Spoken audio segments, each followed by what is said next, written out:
See what happens. This will be fun, right? Maybe. Got it. Done redirecting. It's it. See what happens. Whoops. This will be fun. Stop. Oh boy. Stop. I was just checking. I remembered that I've added my other podcast to YouTube. And someone put like a super bizarre comment on there, and I did not mean to actually click on the video. Super bizarre. It's like just really bad English. Oh, yeah, that And, happens. like I couldn't tell like if they were. People don't know English. Hold on, I gotta get gosh, what's going on? Gotta get Audition up and running here.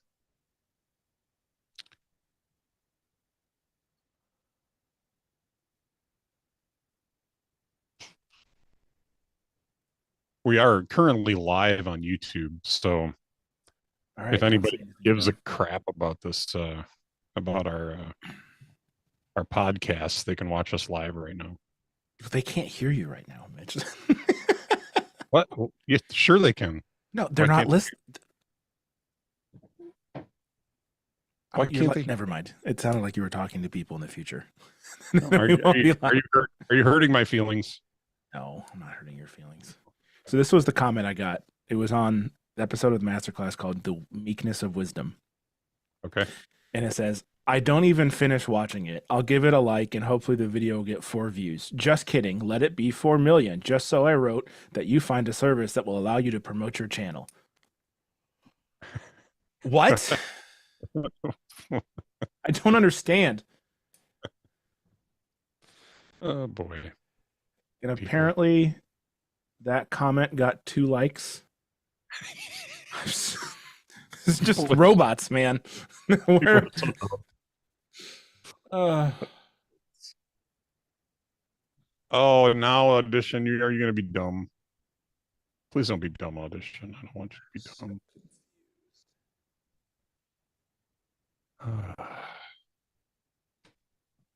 So Audition is being dumb. Yeah. Selected files. I'll go back down here. I'm glad I dressed up for this then. I didn't know we were going live today. Oh, I look like I just rolled out of bed too, so don't worry about it. Live session. Got to get my soundboard ready for the live internet audience, you know? Oh yeah. Yes. You need to send me can you send me those audio files, please? Afterwards. Yeah, afterwards. No, yeah, you might have to remind me because I've been meaning to ask you to do that forever, and I keep forgetting to. Yeah. All right, I'm closing Audition and reopen. Yes. This is driving crazy. Yes. Yes. And I'm totally gonna make shortcuts for the yes and the no and put them on my iPhone home screen, so I just have it so I can respond to my daughter. Daddy, can I watch a show? No. Yes. Dad of the year. Can I go to bed? Yes. Dad of the year. All right, let's try this again. Hopefully this fixed it. This is the reason, that's the whole reason I put my screen share up, is so that people could see the struggle that I'm having here, if they care. So what I'm running into is that my record button isn't coming up, so I can't record. So I don't know, maybe I have to open files and put them in there now, because I've never had to do that before. They've just loaded in, but I'm not ending up with any files loaded up or anything like that either. So, folks, this is a podcast within a podcast known as Modern Audio Computing with Mitch Craig. Yeah. Everything sucks and is hard. Everything sucks and is hard. Let me see if not a great melody. I could do better. No, yeah. I wasn't going to call you out on it. But oh, trust me, I know.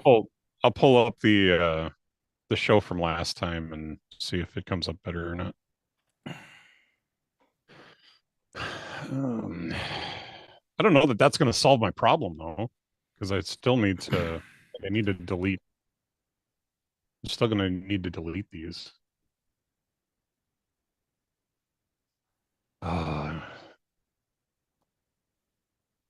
Oh, you know what? I think I had this problem one other time and I fixed it another way. Hold on. You should try that. Yeah, I'm thinking I should. You know, this is worth the price of admission, if you ask me. For Yeah, anybody who's good thing we're watching, charging $0 for this. you're not That is wrong. accurate. 100%. Yeah. No, I'll get this working here. Give me a second. Dun, dun, dun, dun, dun, dun. In the meantime, I can let you look at my fancy Lego builds up in the corner there, as long as you don't mind the boom mic getting in the way. Dun, dun, dun, dun, dun, dun. Where did my mouse go? Here it is. So if I hit record, I still don't have any backup recording. Yeah, right. So, well, I'm going to hit that anyway, just so I don't forget to. But can't this you needs just to be record an audio recording. hijack and then put it into Audition Well, later? the thing of it is, then you got to sit here and listen to me mess with things to try and get that working. I was hoping. What have we been doing for the last 3 minutes? No, you know, you're not wrong. But what it means is I've got to first off, I got to find audio hijack. I don't use it on this machine that often. I love the name of that. It's such an accurate description of what it does. Oh, all right. Spotlight. I need audio hijack. What the? Come on. Oh, it's what the what? What the what? Okay. So, I'm looking all over for audio hijack. It's in my dock.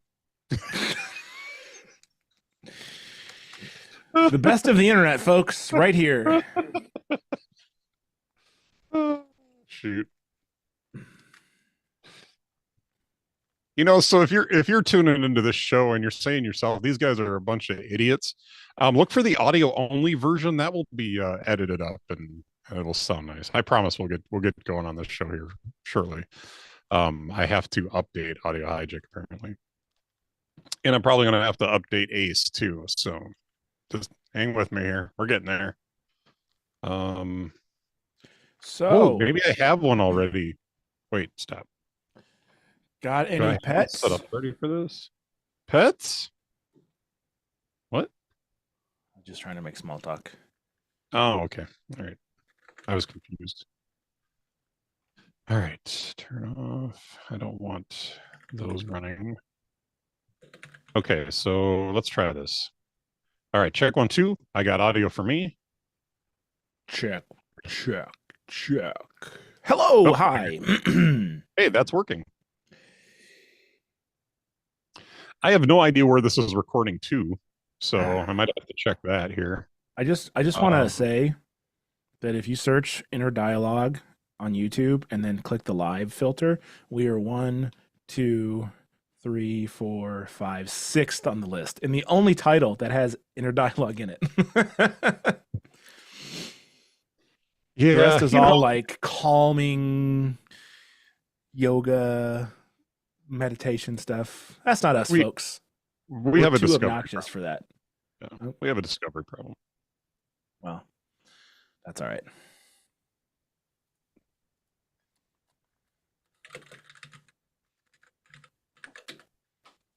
I'm enjoying your clicky keyboard. I just have to comment. That's all. Oh, did you? Okay, good one. I hope, or something. I just said hi, Mitch. Just said hi, Mitch. Oh, sweet. Hi to you too, buddy. Oh wait, I got one more thing to take care of. Hold on. So in the fall here in Wisconsin, we have a problem with lady Asian beetles, and apparently they just the ladies. They're laying dormant in my studio here. So one of them wakes up every so often, and I have to dispose of it. And it was crawling across your face, so you probably appreciate that. Yeah. All right. That's a little disc discomforting, Oh disconcerting, wow, we're really unenjoyable. going. We're really really doing well here. All right, you ready? Yes. Are you ready? All of our audience out there. That would be All me also. Yes, I'm ready. right, okay. All right, let's get started. Well, good morning, Cam. Good morning, Mitch. How are you? I'm doing good. Audio issues aside this morning, audio hijacked it. Or I'm sorry, not audio hijack. Audio edition didn't want to behave, so we had to work around some issues. But beyond that, if you were watching the live stream, you got to listen into all of our banter while that was going on. But Mm-hmm. I did decide to give the live stream a shot this morning, so I hope hope it didn't suck too bad. Well, and folks, we're not even putting it behind a paywall like other podcasts. No, It's not Inner nope. Dialogue Plus or Inner Dialogue You Extra know, you get Max. what you pay for, though. I'm just saying. Well, that we're just, out of the benevolence of our predictator, we give Yes, you what you pay for. that would be me. I am the benevolent predictator. I still can't say it right. So anyway. It's all right. You'll grow into it. Oh yeah. Well, I'm Heavy not is the the one that head. has to say it. You all, my subjects, have to say it. So all right. Da da da da da. Now I have that I'm part from I'm Hamilton so stuck in my stupid. head. I'm so stupid. No, Me. you're not. All right. Anyway, so I wanted to kick off the show talking about a couple of quick follow-up items. We talked about healthy habits essentially last week, whether it was digital, physical, stuff like that. So, did you have any updates on any of that stuff? Because I got one real quick update. No, it's just hard to be consistent, man. With Oh yeah, new habits. So, I mean, like that. You start off really good, and then you're like, oh, then you kind of like, "Meh," and then you either at this point either quit or the curve starts to go back the other way. I'm in that dip, right? yeah, That you hear a lot of people talk right now. It's like, oh, hmm I know I'm supposed to stop eating at 7, but it's Friday and I'm watching a movie and having some chips sounds really good, right? Like, so yeah, popcorn. I'm in that bit of that dip right now where it's like, okay, this is the make or break stretch of like I need to kick it back or Yep. I'll be another statistic. But Yeah. maybe you talking about this today will give me the motivation I need to kick my own butt. So I decided to start judging the apps on my phone. So I have two folders now on my home screen. One of them is called worthy of my time, and the other one is called waste of time. so Okay. which is funny because I have like it was like 7 apps in my worthy folder, and I have 3 apps in my waste folder. So I think I'm doing okay. So, It's a and 70% ratio, right? FYI, Instagram is in my waste folder. I mean, I put a couple games in there, and waste of time isn't necessarily a bad thing. It's just, you know, if you if you're going to just kill some time, you might as well grab a app that's worthy of your time, as opposed to something that's a waste of your time. So, what apps are in your worthy? that's an excellent question. Let me take a look and see. So I have Logos. My Logos Bible app is in my worthy folder. Mm-hmm. So that's a given.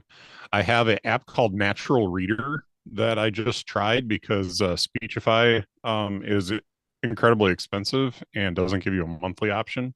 So Natural Reader essentially is like Speechify, where you can put um, text into it and it will read it to you.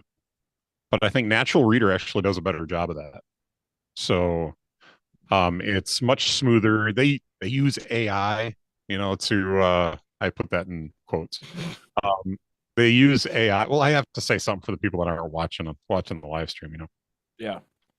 But Natural Reader, the voices are much better. So if I stick a PDF into Natural Reader that has headers and footers and stuff like that, Mm-hmm. the power of the AI is it learns that it doesn't need to read that stuff, and it actually puts a little like robot, uh, a sad faced robot over it to show that it's not going to read it, and it doesn't do charts either. So that might be something that you just pay attention to. But I've got Mm-hmm. Notion in there as well.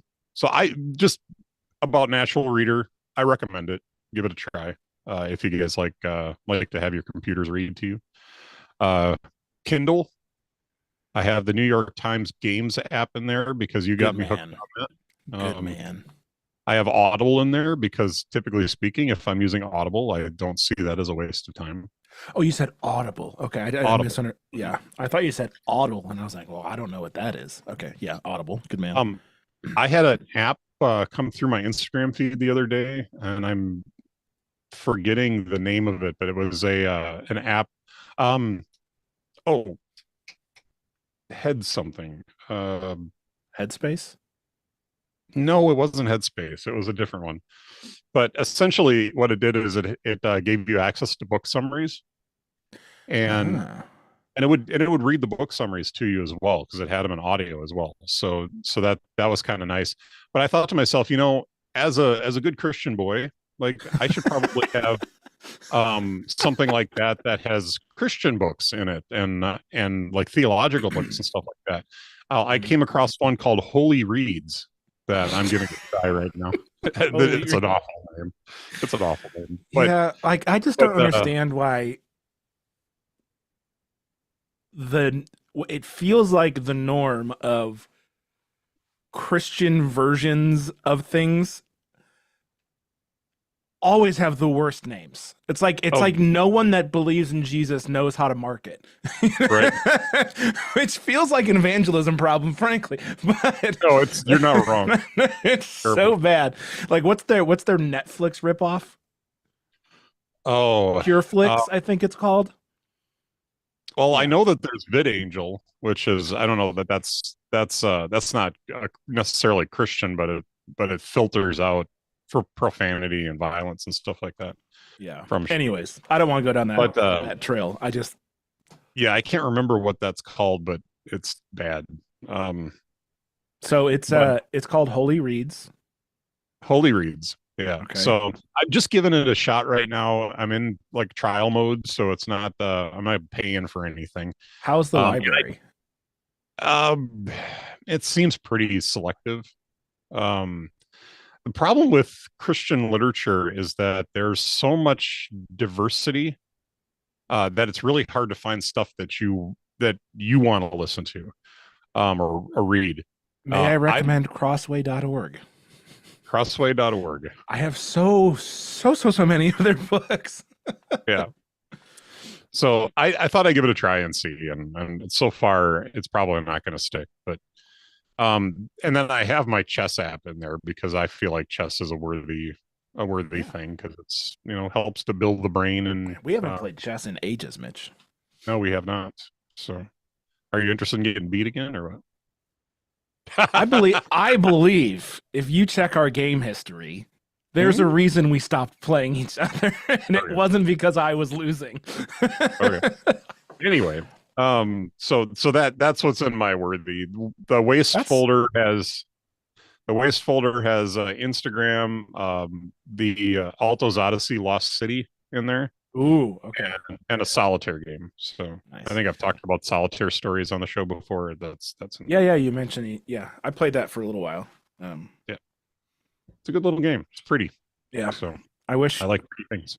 I wish that you could put like cover uh like have the folder have like a cover icon. Yeah, So instead of like seeing mini apps, you could just put like, and it could be Wayne and Garth doing the "I'm not worthy" yeah, on their knees, and that could be your cover art for the not worthy folder or waste of time folder. yeah. Anyways, wishful thinking. I was just thinking of making like an angel and demon, but anyway, that seems a little extreme. And then your background, hear me out. Your background is just a picture of you, and those folders sit on your shoulders, so it's like Yeah. extra. Yeah. I can make that happen. All right. Anyways. Um, I for as far as like physical health is concerned, I'm starting a regimen and I'm going to try it for a little while and see how it works for me. But have you seen like the athletic greens? Oh yeah, yeah, I've seen Yeah. ads for those. Um, so I decided that I need to try something to I for months now I've just felt really cloggy and really just mentally and physically like I just haven't felt good. And so Mm, I've been changing my diet. I've been eating more salads. I've been trying to get more greens, and I started these athletic greens. And you'll have to look them up and see if it's something that's for you. But they come from Whole Foods. They're non-GMO. They're all like really good, pure, clean stuff. And then they have tons of essential vitamins and like everything that your body needs. They're prebiotics, probiotics. You know, it's supposed to improve your gut health. It's just everything. It's supposed to really do a little bit of everything for you. And mm. so I thought, I could use a little everything done for me. So I'm gonna I'm gonna give it a shot. When you put it like that, it makes a lot of sense. Yeah. Do they taste good? The first day, not knowing what to expect, I took a sip of it and I was like, I'm not sure about this. They say the flavor is pineapple vanilla, which think maybe pineapple ice Interesting. cream, but it's not. Of course, it's got all the greens in it, so you get that green flavor to it too. Hmm. And I wouldn't say it's quite like drinking grass, but it has a little bit of like that greeny flavor to it. I'll tell you, after the first day that I tried it, I actually don't mind it. I could drink more than they allow me to, but I can't. So because it might be too much. So but the welcome kits that they've been doing have been you buy the athletic greens and you get a bunch of stuff for free. So like the bottle was free. It's a nice little bottle. And they came with was it a 5 pack of the travel packs of athletic greens, and then came with a little vial of, I sound like I'm doing an ad, I'm sorry. um and then they came with a little vial of D3K2 supplement, I don't know what that is. which yeah, I wanted to look into it, but I did start taking it. It comes with a little eyedropper and you take one drop a day. So it's supposed to last for like a year. But thought I'd give that a try. I'm assuming it just helps with mood and more gut health stuff and that. So, but I'll have to look into that a little bit more. But I trust them, so I don't think they're poisoning me. So Let's hope not. be bad for business. Yeah, Kill all our customers. turns out killing your customers is not a sustainable process. But I can follow up with on the show here and let you guys know how it works out for me. But so far, after about a week of using it, I'm noticing a little bit of a difference. Like I'm definitely more awake this morning and more alert. Some of that could have to do with it's the first time I've gotten 8 hours of sleep in a while too. So Hmm. yeah, Me so thinks that. that could happen. Yeah, dude, sleep is. I love sleep. Yeah. Well, most nights I'm getting to bed, 8:30. Well, 8:30 is wind down. Usually by 9:30 we're lights out. But then we're back up at like 5 o'clock in the morning, 5:30 in the morning, which should be enough, but it never seems like it is. So I got 8 hours and 2 minutes to sleep last night, according to my bed, and I was in bed for almost 10 hours. So yeah, I woke up a few times. Yeah, I woke up at 5:24 for no reason and did not fall back asleep until like 7. Yeah. But I still got my 8 hours, just with a nice little hour and a half opposite nap in the middle. All right, so I'm going to throw it to you now. Yes. You got some website updates you wanted to talk about. Yeah, so I realized I hadn't really touched my website in a very long time. Not even just in like how it looks, but like actually writing and contributing to it. And I've been telling people on this podcast to go check my website out the entire time and not really having anything new. And so I've been reading a really good book called Communion with the Triune God by John Owen.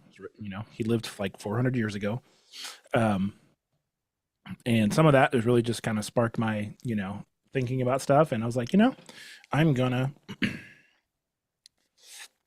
write some stuff. So I updated the look and feel of my website, changed the homepage a little bit, and then I actually wrote a few things on the blog, and more, I think, appropriate to this podcast, I updated my recommended apps page, which has all of the iPhone, iPad, and Mac apps that I use on a regular basis and would highly commend to you to check out if you were looking for apps of, to use your term, worth. Apps that do their jobs really well and then get out of the way. I am a big proponent for apps that do one thing really, really well.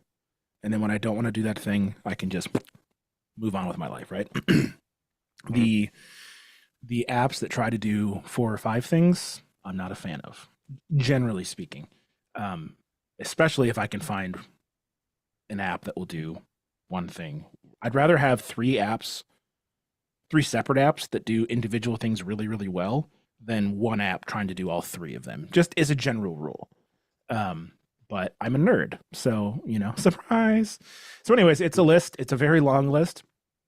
But if you want to check out what I'm working with, we'll have a link in the show notes, I think. All right. Excellent.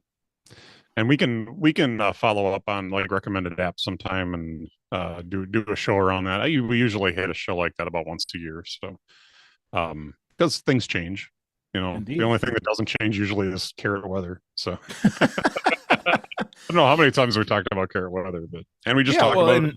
Yeah, things change, right? Because apps will change their pricing structure or the amount they charge. New apps will come out that have a different look at it. Some apps stop getting developed, right? Or they totally pivot and do a different, So especially when we're dealing with nerdy stuff, right? There's always new options. Like I thought I was going to use Alfred forever. I use Raycast now. Yeah. But like, had you told me that 2 years ago, I'm like, no, Alfred's all I need. So and it's all opinion stuff too, right? A lot of it is just very subjective. So yeah, that'd be a fun show to do. Launch Bar. All right, I went back to Launch Bar from both. I didn't really use Alfred that much, but I tried Raycast for a while and didn't really care for it. But it is what it is. Indeed. So stay tuned for a future episode on recommended apps. Yep. At some point, we'll do that. Cool. All right. You want to talk about the Vision Pro? Sure. There's lots come out this last week, so.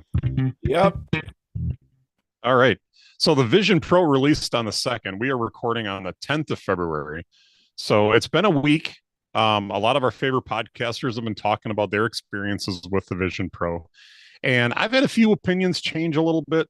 I don't know how much you've heard and how much your opinions changed, but where do you want to start? Wherever you want to start, Mitch. Okay. Well, I'll tell you that I could see a future where this is a really exciting product. I think it's exciting where it's at right now, only because of the potential of where this product is going.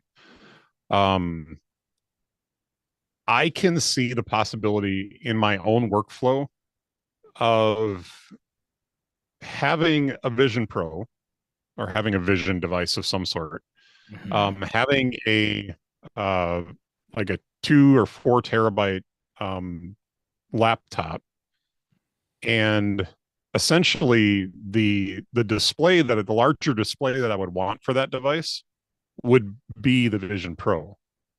And it would give me the ability to put my laptop up in my space, be able to have other apps up around me, and be able to work on stuff, do audio editing, all kinds of different stuff like that, all within the Vision Pro headset, and I wouldn't have to have, you know, 3 or 4 displays to be able to have all this stuff laid out in front of me. I would just need the one device that would do that for me. The qualifier for that is that right now the studio display, which is the one I would probably think about getting, and maybe look at something cheaper, that's not an Apple display. But if I was going to get an Apple display, it would be the studio display, and that studio display is running about 1,500 right now.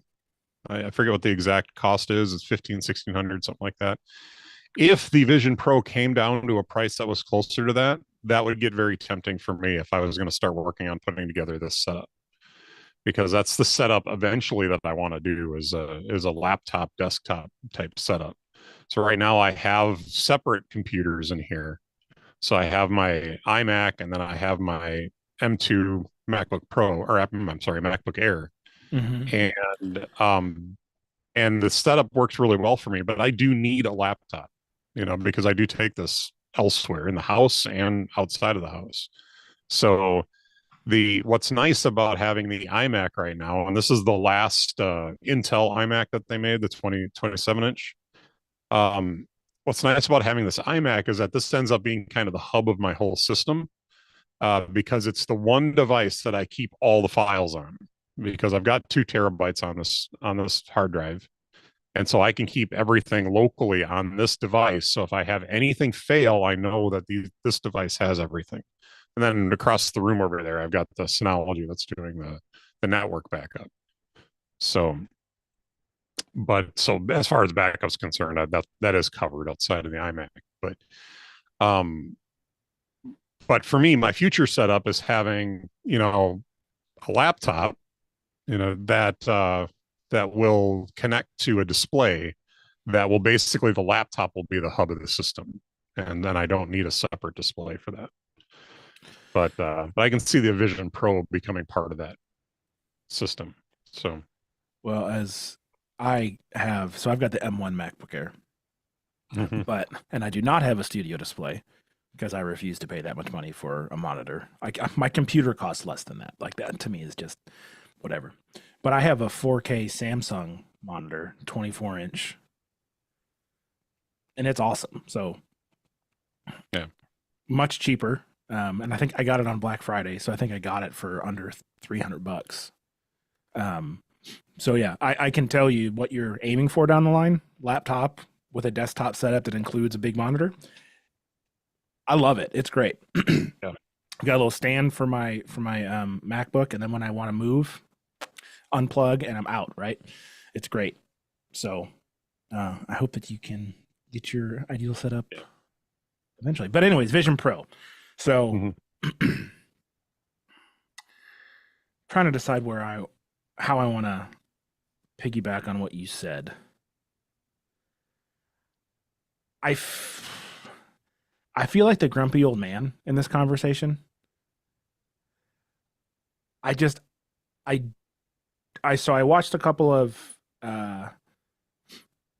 things that Mike Hurley put out, Stephen Hackett, MKBHD. And one of the things that I just can't get over is how ridiculous they look with this thing on.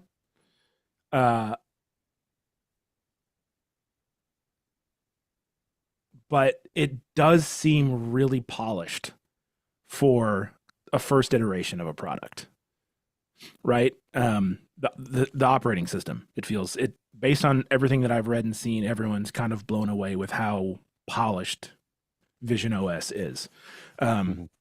Which means I think a couple of things. One, I think they've been working on it a whole lot longer than any of us would have guessed when they announced this. And the other thing I've seen is that people are already saying that they think this is going to replace the iPad and that the iPad's going to become obsolete, which I think is a crazy thing to say. So I think that there's 2 aspects to this. I don't think that the iPad goes away completely. No, it's an I mean, my iPad Mini, like, I can take this with me and read. You know, the Vision Pro, like, if I want to look like the dude with the nerd helmet on, I can't I, unless I want to do that. I can't really do that. It's not convenient, to take that with you just to read something. Well, Where and this just is think much about smaller. how many schools use iPads, right? Like the iPad's not going away. Yeah, Now, it may replace the iPad in certain people's, the Vision Pro might replace the iPad in certain people's, product line, but right. I, I, I still can't even wrap my head around that. The Vision Pro is not a tablet. So how do Yeah. you buy this 3,500? And maybe I just haven't had it explained to me by someone who actually said this, but like, how do you even compare what a tablet does to what Vision OS is trying to do? How is that even Well, a comparable I think that situation? they talked about this a little bit on Connected this last week. Okay, I haven't Um, listened. with and Federico didn't have his yet when they recorded, so they were talking a little bit about that. And I think the interesting thing is to hear what Federico thinks about his work with the iPad and Vision Pro and how he handles that. My personal opinion about this, or what I can see happening, is I think the iPad could be in a little bit of trouble, and here's why.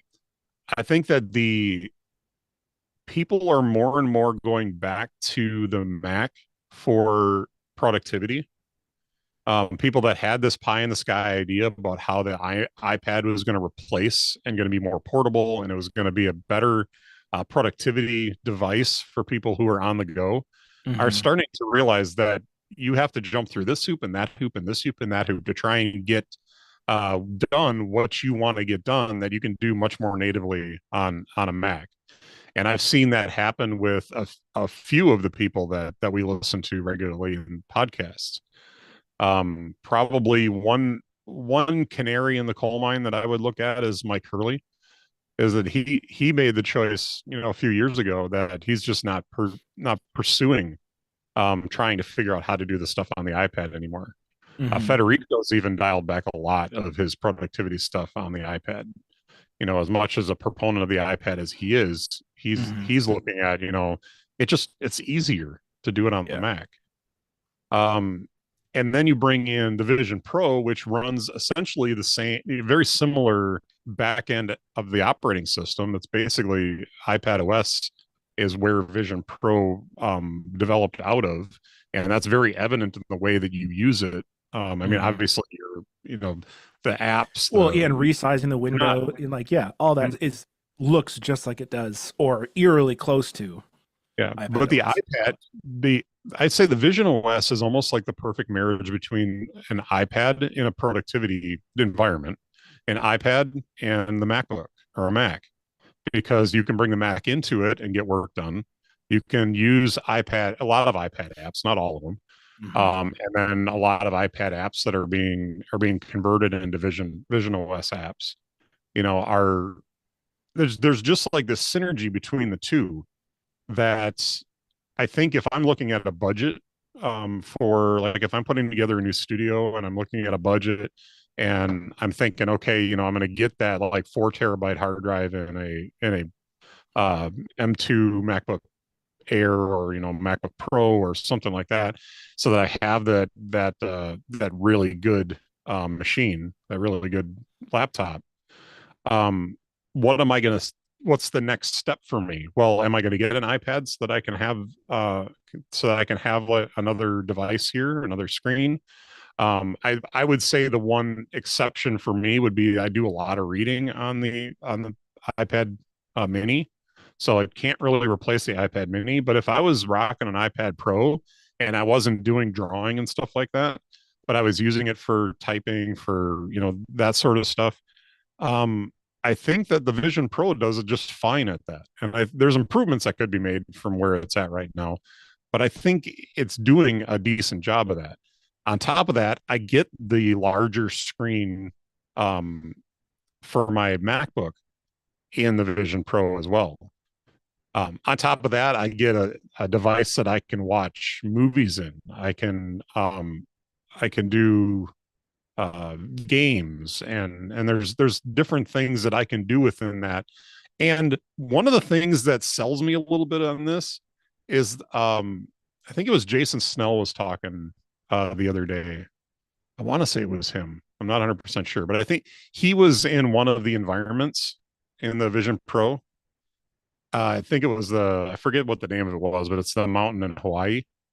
And these environments are live, like not literally live, like live streamed, but they're living, and they're like videos with sound and all that. So it sells you into being in this environment. He said he decided it was Jason Snell, because he was going to lay on his bed and watch Moana on his ceiling, and so he put himself into this environment, and he's like, I ended up like getting rid of the video, the video that he was trying. He was testing it because some people said they could watch video on the ceiling, and so he tried it. He's like, I got rid of the video because it was so peaceful just looking up into the stars and the sky and the sounds around. And he's like, it was absolutely amazing. I was in a different place. And I've talked about this on the show before. Like that kind of stuff sells it to me. So I'll say this.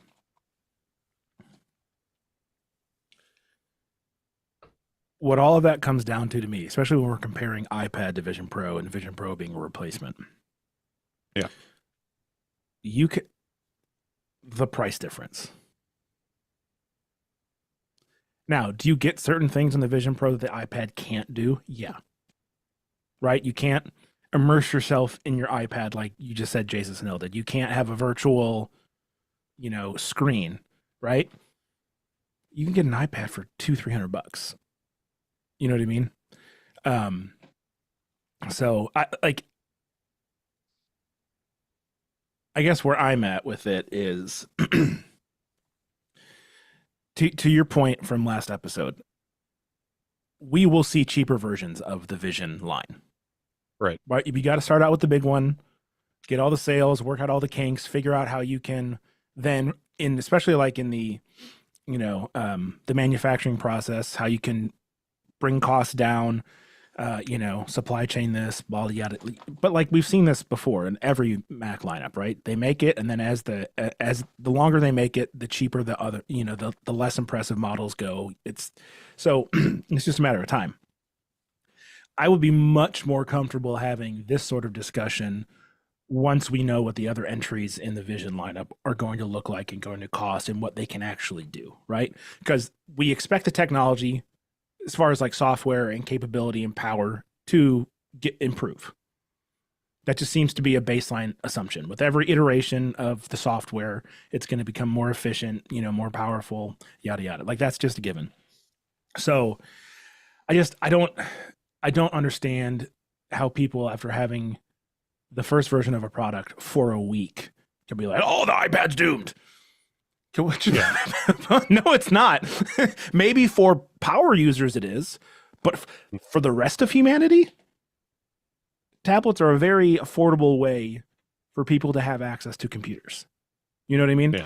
So anyways, I think we have plenty more to talk about, so I don't want to die on this hill. I just thought it was like, gosh, holy hot takes. It's been 5 days.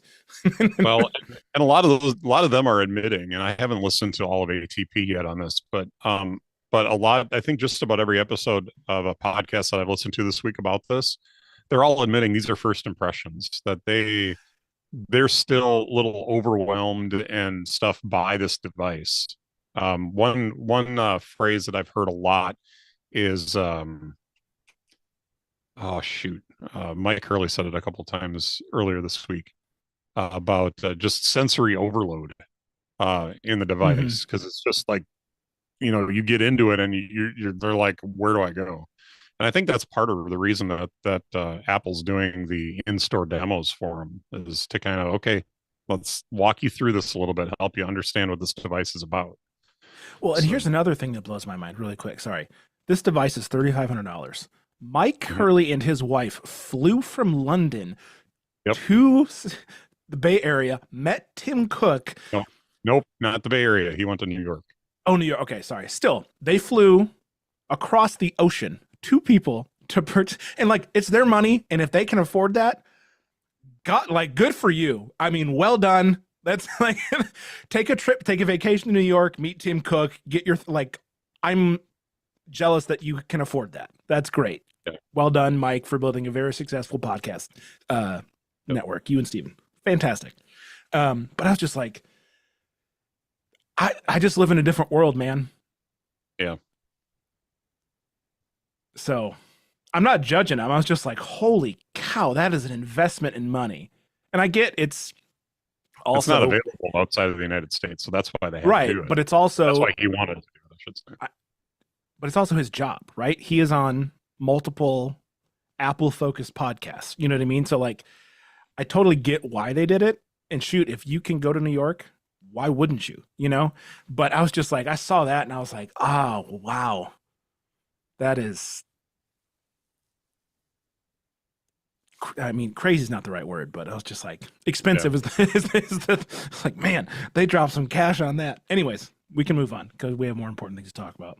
But I mean, when I like one of the things that's been talked about a lot is the personas.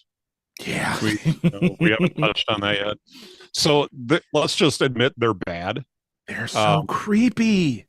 There's a lot of work that needs to be done on these, and they are working to improve them. Apparently, Vision 1.1 is in beta right now, and the personas have been improved some, but there's still a lot of work to do.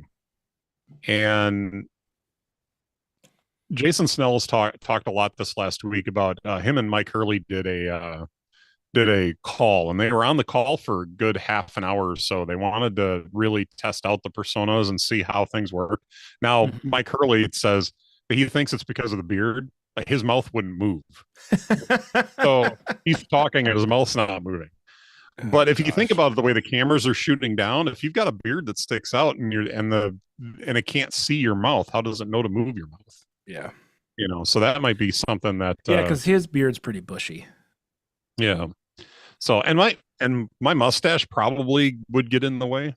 You know, mine sticks out just a little bit, so it's a possibility that it would get in the way. But you know, if I get a Vision Pro, you'll probably see me shave my mustache. So I don't know. See how it works. But at least trim it back. But there's they both said that it was kind of like having somebody else in the room with them. Like it felt comfortable. I mean, it was you have to go back and listen to, I think Jason talked a lot about it on MacBreak Weekly this last week. And he's like, it was weird. Like they're not really good right now, but at the same time, it didn't feel like you were talking to a cartoon character. It didn't feel like you were, it did kind of feel a little bit like you were in the room with someone else. And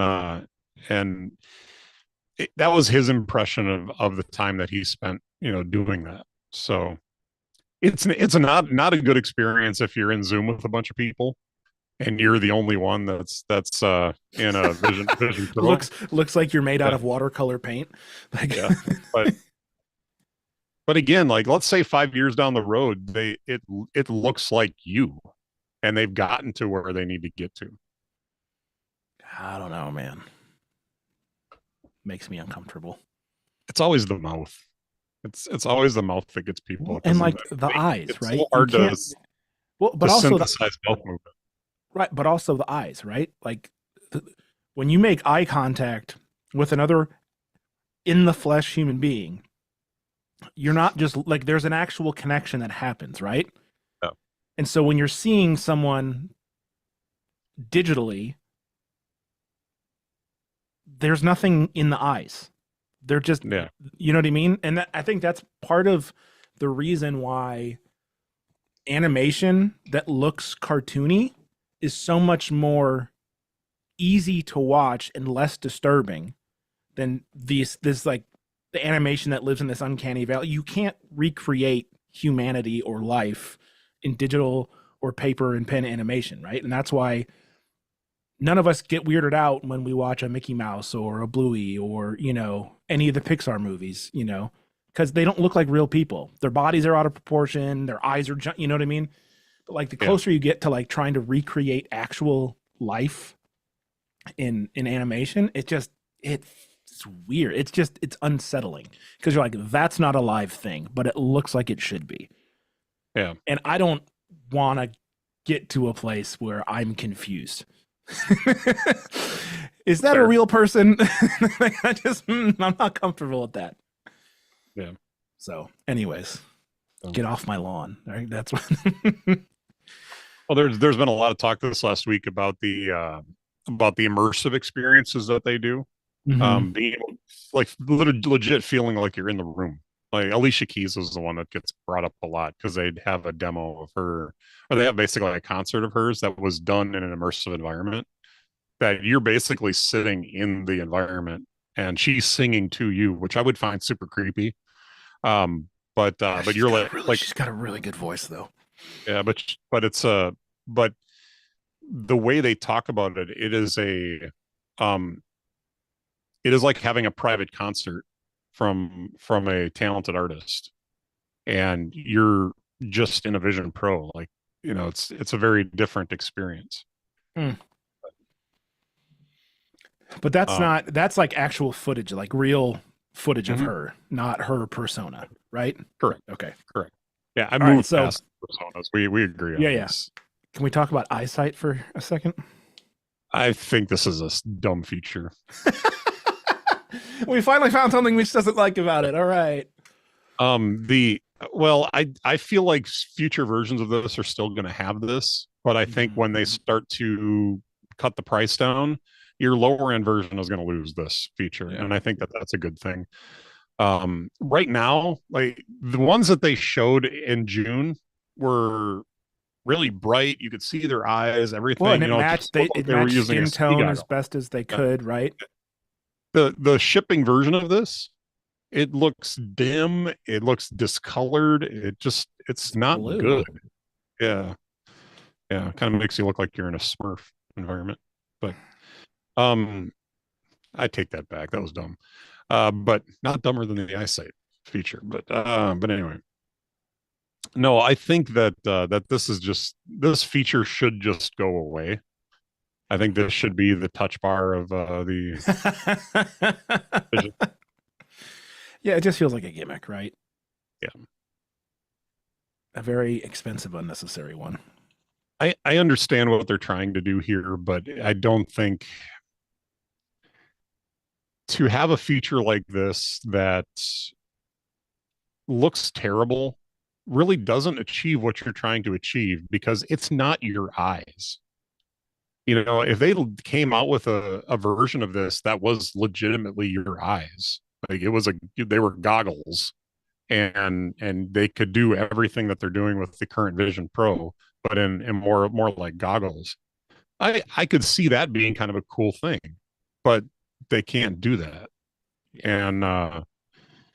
And maybe in the future they'll figure out a way to do it, but it's not gonna look right. So yeah, I just two thoughts. Like they're I agree with you. It's just a dumb feature. And I don't understand how it got pushed through and how they were so proud of it. Because like they really pushed it. But the other thing, but just back to the personas. Mm-hmm. If this was what they landed on, and they're literally sitting on memojis that already exist, that already track, you know what I mean, that you can send videos of, that with mouth move, why not just do those? I'm sorry I went back to this up. I just can't move on right now. Why not just do memojis instead of personas until personas don't look like trash? You already have the technology. It exists. Everyone's already accepted it. I don't understand that decision. There's been a lot of conversation this last week about this, and I think I agree with them that they needed people to use this. And if they would have put out options, they would have never used it. So it's terrifying. Right. So they need people to use this to get a lot of data to improve it. And as it's getting improved, 5 years from now, I could see a future where this is a really good feature. Like it looks good. Maybe it doesn't look exactly like you, but it looks good. And is a legit like way to be able to do those voice calls or those video calls. Right now it's not. And I totally agree with you. But I think that there could be a future where you're looking at somebody that looks like the person you're talking to. Um, but having said that, I do think that when they're feeling really good about where the personas are going, I think they will open it up to be able to do other things. Because they've done that in other areas too. So I don't think that's something. I think it's more like if we give them these options, then we're not going to get the data that we need to improve this feature. So I think that makes sense. Yeah, from their perspective, it does. But Mhm. from a user perspective, I don't like being. Not that I'm going to use it, so it doesn't matter. But it just. Anyways, let's move on. Productivity. I think this goes back to a lot of what we've talked about with when we talked about the iPad and the relation here. Um, I think you could set up an office to be able to use this very cleanly to get a lot of stuff done. Mm-hmm. And not need to have an office that's cluttered up with screens and um with a lot of hardware. I can kind of imagine an office that's nice and clean and minimal that maybe there's a laptop on the desk and you've got some speakers for whatever you're doing and it's nice and clean and neat, and it doesn't have, like, right now I don't even know how many cords I've got running behind this desk, for being able to hook up all the stuff I have hooked up here. I Mm-hmm. mean, they're all in a little channel below my desk, just laying in that channel. And if I could eliminate a lot of that wiring, I think that could be really cool. And be able to still get the functionality of being able to have my Mac up in front of me, be able to have my email off to the side, have my messages off over here, and be able to be working on stuff and seeing other things.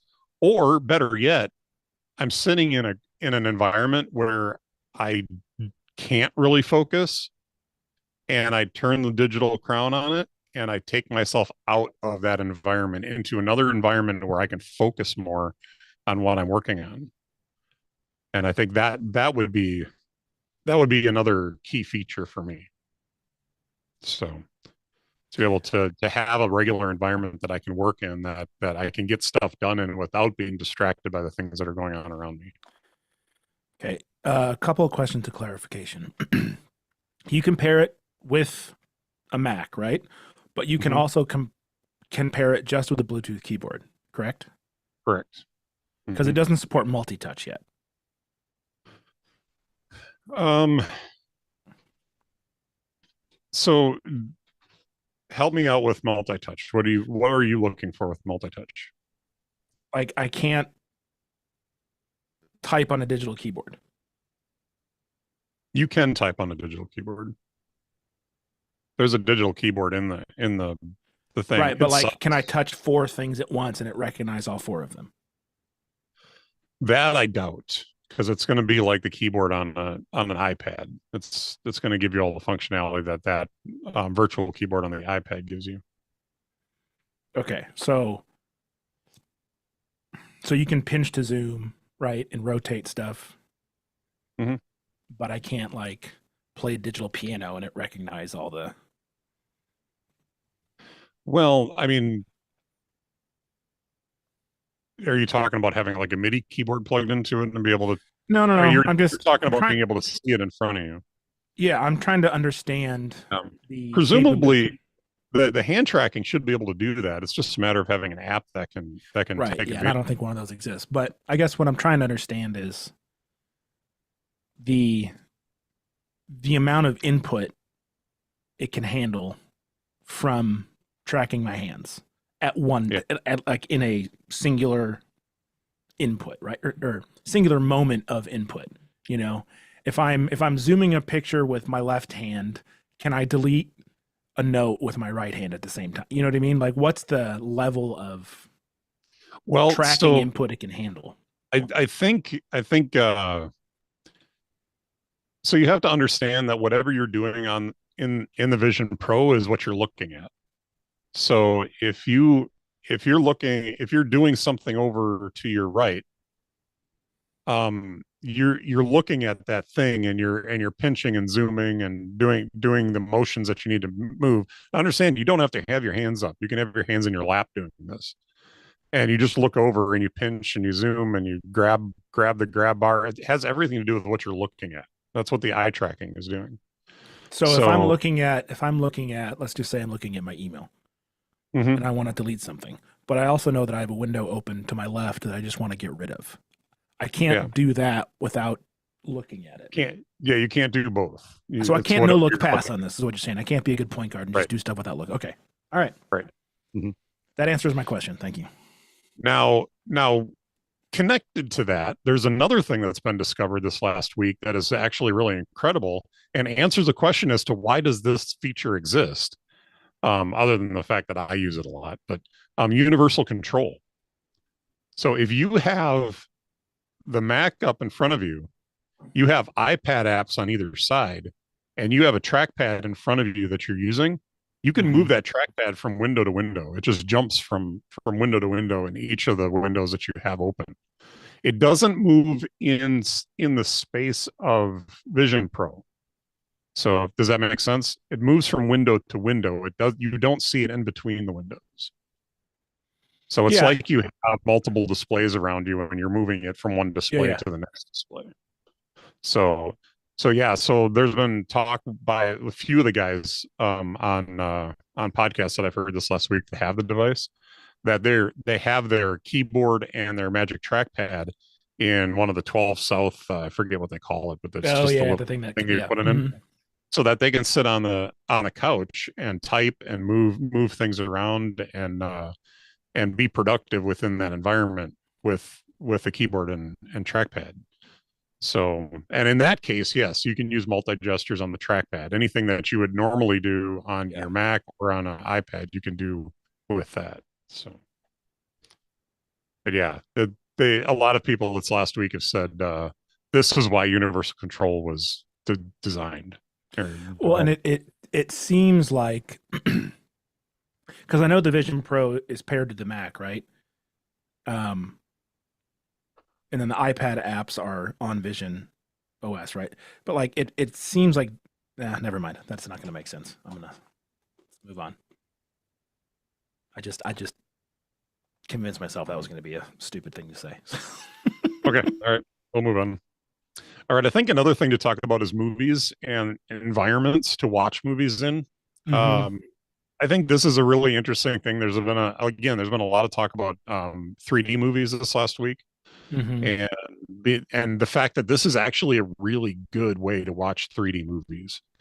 But you can also tell bad 3D movies, like bad 3D conversions, Uh-huh. a lot easier because the movies, like if you went into a theater years ago and 3D movies were a big deal, you would go in there and you'd put glasses on and it would dim everything down. You would get the cool effect, but it was kind of dim. It wasn't real bright.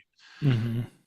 The thing is, you go and watch these movies in Vision Pro, excuse me, they're full brightness. So you see everything, it's clear. What they did say is like the new Avatar movie looks amazing in Vision Pro because of the depth that you see. Now it doesn't come out towards you. It's in a window and there's depth to the window, if that makes sense. It's very Mm-hmm. much like the whatever they call this 3D video capture. The name is escaping me right now, but there's depth to the frame, so which I think is interesting. Have you heard anyone talk about the quality of the audio that comes out of those little tiny speakers on the headset? Yeah. Um, Because that's the that to me is the biggest aspect of how the movie experience would be. Like obviously it's going to look Yeah. because you can put the giant screen on the you know what I mean on the wall, so you don't need to Hmm. project. That part's cool, but audio is what makes or breaks that experience. So the reviews that I've heard, most everybody is agreed that it sounds incredible. Really good spatial audio.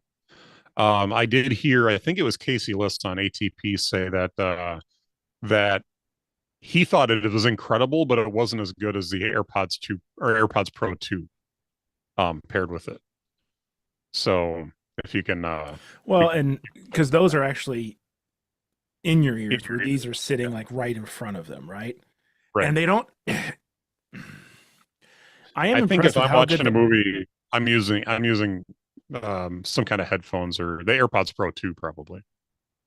yeah, and I for as small as the AirPods Pro, I have the original AirPods Pro, not the Hmm. second one. And for as little as they are, they do sound really good. Um, and I'm not an audiophile, right? I don't have, high whatever FLAC, I don't have a digital audio like I'm not Federico, right? I'm not like I'm not an audiophile, but I And do I'm not have even, to be honest. I do a lot of audio, but I'm really not that. I'm a producer of audio, but I'm not somebody that needs my audio perfect all the time. So anyway, go yeah. ahead. But my point is like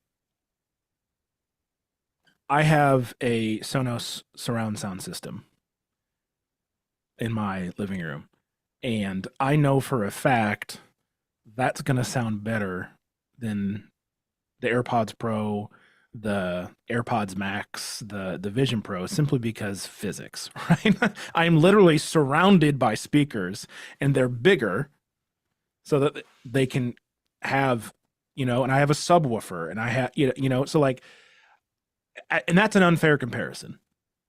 I'll be honest. But if, as you said, they're comparing this to AirPods Pro 2 spatial audio, that's impressive Hmm. because they're tiny. They're sitting, and they're directed towards your ear. So yeah, that's just something that like I would want to experience. Just like if I'm going to go to the store and try one of these on, if that's ever allowed, once, they get past the initial. It, it's allowed right now. Oh, is You it? can, You can just go in and try it. You don't have to have an appointment to buy one. I would no, the appointments are for the try-ons. You can make an appointment for a try-on Even with uh, zero intent to buy. with zero intent to buy. Yep. All right. Then I'm I'm gonna have actually to. tempted to do that down in Madison at some point.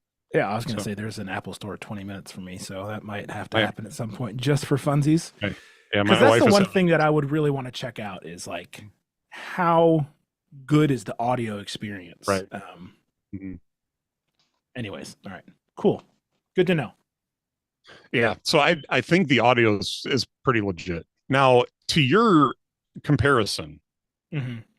my my thought right now, when it comes to the audio from the AirPods 2, I'm pretty impressed by, when I watch something or I watched the season finale, I think, of Monarch, which had a huge, really cool fight scene between Godzilla and like this bat creature. I'm sure it has a name that I don't know, um, but it was an awesome fight scene, and my AirPods were like rumbling and were it was good. Like I was not unhappy with the audio at all. Oh, But yeah. what you're getting with your Sonos is you can feel it too, Yes. and I think that's what you're missing. Hmm. I don't know that the sound is worse, but rather than it just being confined to your ears, you're feeling it too throughout your body, and that is a Yeah. thing. you Yeah. know You're actually, like I said, I'm physically surrounded by speakers, right? Um, and the subwoofer in a intense battle scene, you'll feel the vibrations, right. right? Well, not I shouldn't. You will feel like you said, yeah, you will feel it in your body because you are literally. It is literally immersive because you are Right. in the middle of the speakers. But that, like to your point, I agree with you. The AirPods, like for what they are, sound really good. They You do. know, like to the point where like I said, I have the original ones. I have no desire to upgrade to the twos until because these are still really good.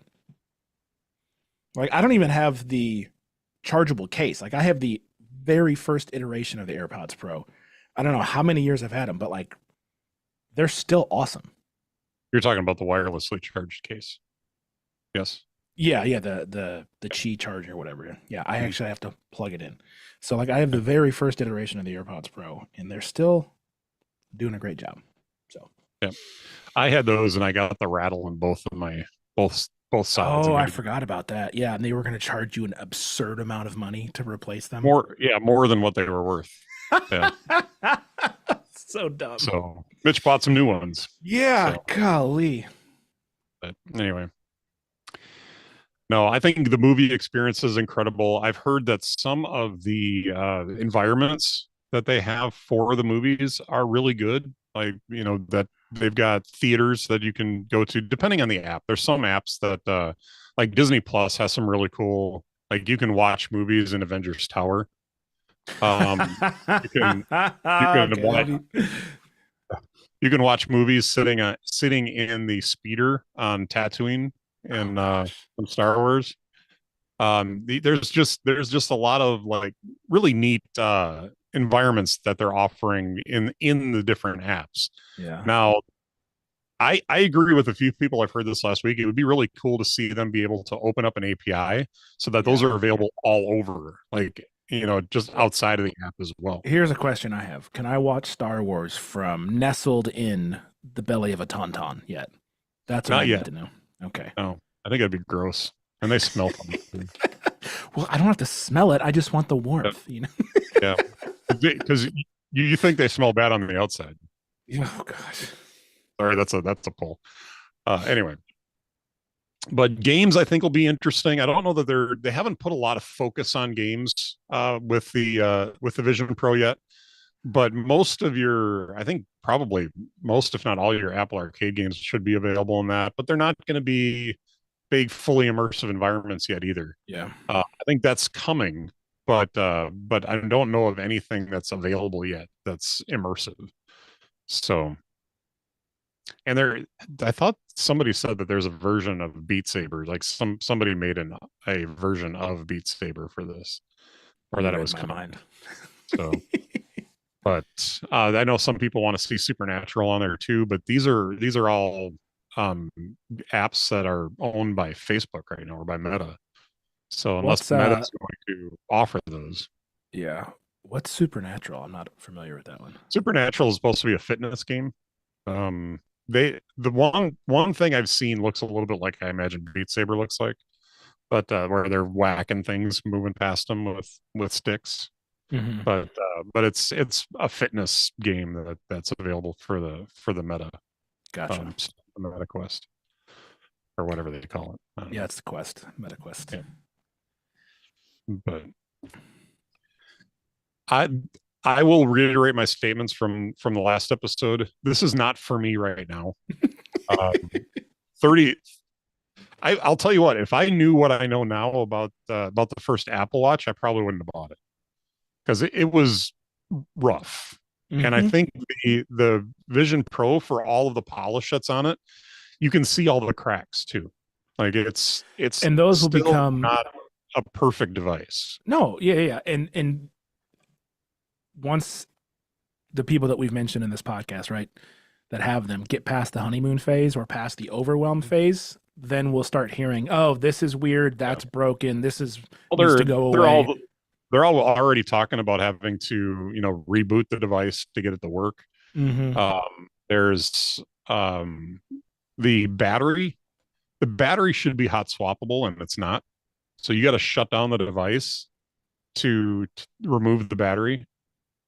So if you had two batteries with you, let's say you're on a plane flight and you want to watch a movie in it, and you've got two batteries with you, and you You gotta want to hot reboot. swap them, you have to shut down the device, take the battery off, put the new battery on, boot it back up, and start over. And the one thing that the Vision Pro doesn't do that I think that it will do soon is that it doesn't save like your setup. So if you, oh, I thought it was interesting. I'll get to this in a second. There's something that I think is super interesting about this. But if you're sitting in your office and you have your Mac in front of you, you've got some apps up around you, and you're sitting there, and all of a sudden you're realizing, oh, I'm running out of power. You can plug it in, you can plug the battery pack in, but let's say you want to go charge the battery pack somewhere else or whatever.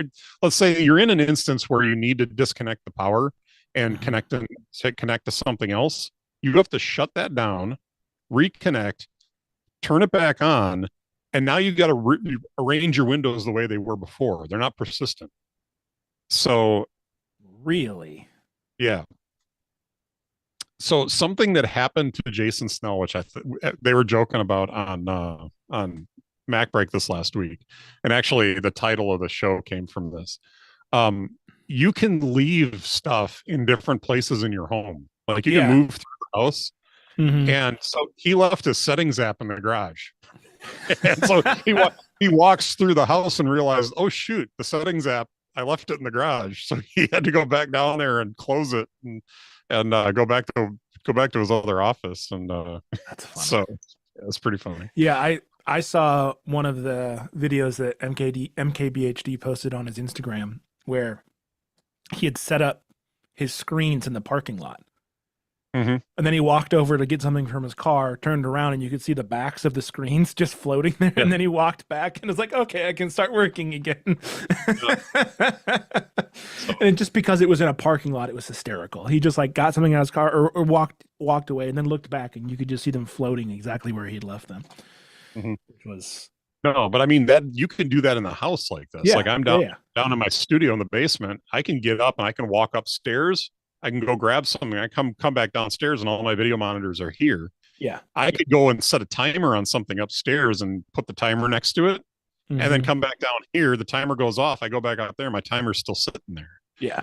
You know, one of the cool things I saw somebody doing that was demoing the Apple Vision Pro was they had like three different things on the stove, and they had a timer over each thing for when each thing was supposed to be done. Mm-hmm. And so they're cooking with the Vision Pro on, and who was that? I want to say that it was Joanna Stern that did that. But I thought that was a really cool application where you could see like this thing is going to be done first, that's going to be done next, and this other thing is going to be done next. And so you knew like you had your timers all kind of just hovering over each thing. So I thought that was kind of neat.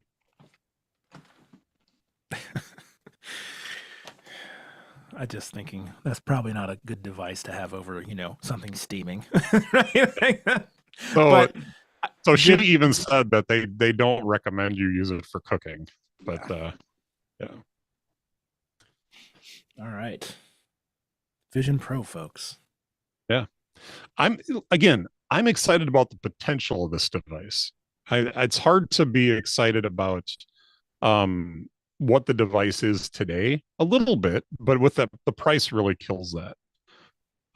If they were to get this down to be like a $1,500 or $2,000 device, they take the eyesight off of it, which I'm not interested in. Um, Maybe there's a couple other things that they can do that you got ghosts over there. I just heard a really weird noise. Like Yeah, something I heard just something like fell. it dropped. Yeah, I heard it too. Anyway, Well, I'm your not house dead yet. If is you your see house anyone haunted? coming from either of these I'll let you directions, know. What that the was problem is that I'm going to point over here, and because the video is backwards, I'm going to be pointing the wrong direction, or at least it looks like the wrong direction from here. Oh, I heard it too. all But right. So I'm not going. That was weird, man. Sorry. It anyway, sounds like something let me rolled off my table onto the floor, but why it would that did. happen? Ghosts. Anyways. Anyway, um, so again, the device would have to get down to about 1,500, 2,000, get rid of the eyesight, which is probably one of the ways they would get it down to that price. Um, and improve, some good quality of life improvements of it, like a lot of the bugginess and different things that they're having problems with right now. A better app library, a better native app library, stuff like that. I think we'll see that within the next few years. But I think 5 years from now, I could have a much different opinion than what I have right now. And it's the potential of this device that I'm most excited about. Well, and I would hope we would have a different opinion of it. Yeah. You know, I might go down to the Apple store and try this. My wife's got surgery here in a few weeks down at at a hospital down in Madison that's not far from the Apple store, and her surgery is supposed to take a couple hours. So I thought, hmm, I got a couple hours. I could probably run over there and see if I get an appointment for a try on and check it out. So, but then I feel bad because I should really be there for her, but she probably wouldn't care. I don't know. I have complicated feelings about that. just FaceTime the surgeon with your persona from the Apple store, because I've heard it's like talking to someone who's actually in the room. Perfect. We'll do it. So dumb. Anyway, so all right. Well, let's go ahead and we got to get the show wrapped up. So let's go ahead and find out what's delighting us today. So, Cam, what's delighting you? I have started rewatching one of the best comedy television shows of all time, and it's called Psych. And it makes me chuckle and giggle and laugh and squeal with happiness. Premise of the show, if you're not familiar, is that the main character was the son of a detective who helped him develop essentially a photographic memory, and he pretends to be a psychic detective. I think I've talked about this on the show before, maybe a while ago, but I just started rewatching it, and it's ludicrous and stupid, and there's references to 80s movies and music, and it is like right up my alley in every way. So yeah, I'm rewatching it, and it's great, and I think you should watch it too. All right. If you have a great sense of humor and don't mind a little bit of stupidity. Well, I don't think we care about stupidity too much around here. Well, not when it comes to comedy, but other It's things good I care about it. Mm-hmm. So yeah, that's it. It makes me giggle. All right. Excellent. What's delighting you, sir? Um, I had one thing that I was like, I was really, this is a thing I'm going to talk about today, and then I had two other things pop up. But I think I'm going to stick with my original thought. Is I finished watching Invasion this last week. It's a Apple TV Plus show about they're 2 seasons in, so I finished watching the second season this last week, and the first season was good. I would say the first season felt like there was always going to be a jump scare right around the corner. It's very suspenseful. And the funny thing is that there never was, but they just did such a great job. Such a great job with like keeping you on pins and needles. It was really good. But it laid out a story about an alien invasion of Earth and all the things that happened during this invasion. It's centered around, I think, 3 or 4 different characters, at least 4 different characters, and groups of characters, and takes you through this journey. Now, in season 2, it starts out relatively strong. It dips real hard in the middle of the season, where to the point where I almost kind of wondered if I wanted to continue watching it. And then it started ramping up towards the end. And the last episode, the season finale of season 2 was like mind blowing. And I'm super excited for the second season. I have theories about this, which I wish I could talk about, but it was one of those things where like, oh my gosh, this is not what I thought was happening. And the funny thing is like the show kind of leans into it a little bit and then pulls back. It's like, I think this is what's happening here. And then it's like, oh, we're going to pull back a little bit. And we gave you a little view into what is actually happening here, but we're now going to make you doubt what you're thinking. And it was just brilliant. So by comparison, Mm-hmm. bigger twist and surprise than the end of Silo season 1. No. So Silo definitely was a bigger twist. Okay. This was more like there's probably some parallels um you could make to Silo, but the it wasn't like that.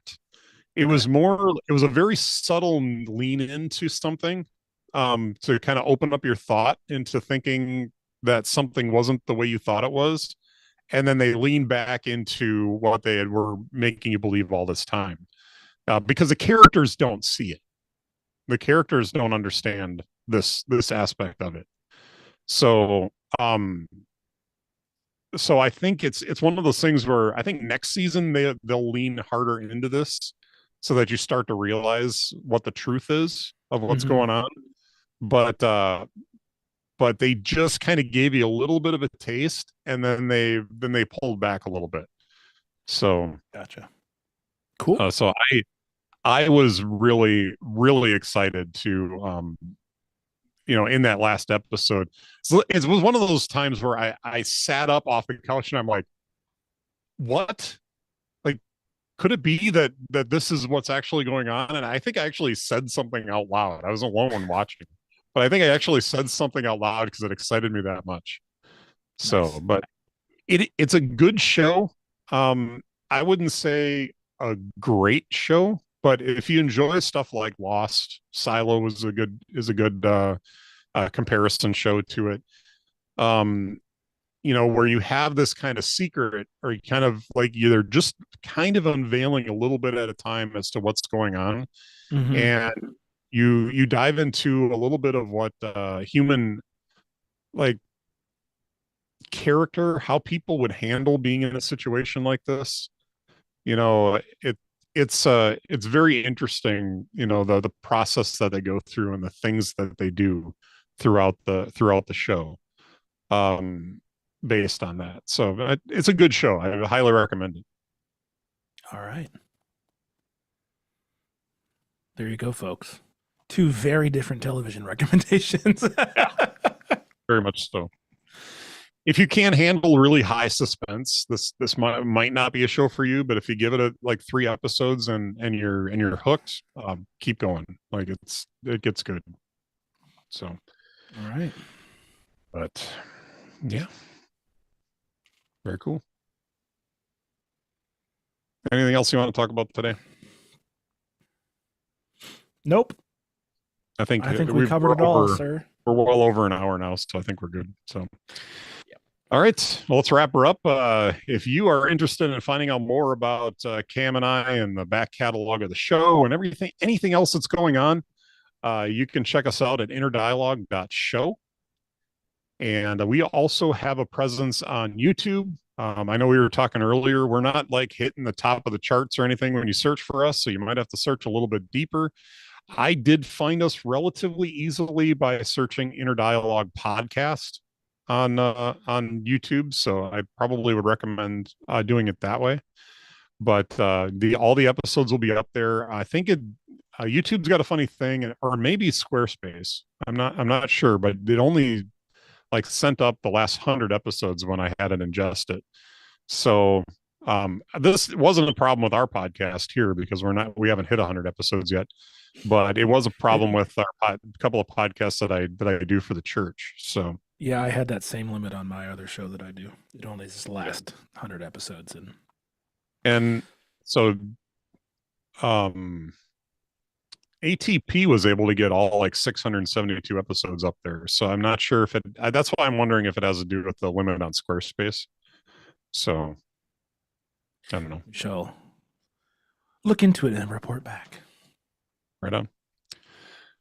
All right. Well, if you want to find out more about me, you can find me at mitchcraig.online. And Cam, where can people find your shiny new website? CamBrennan.com. Excellent. Same URL. New. Never mind. I can't. New and improved. Mitch. CamBrennan.com. All right. Oh, man. All right. Tripped and fell over that one. Right on my face. Yep. Right there. Great All way right, to Cam. end too. It's been fun. I have a great week. You too. Oh, the balloons didn't come on. The heck? I think it's just pace. You did it earlier. I can't. Yeah, by accident. Yeah. So we're still live on YouTube. Anything you want to tell the folks before I cut it? Have a lovely day.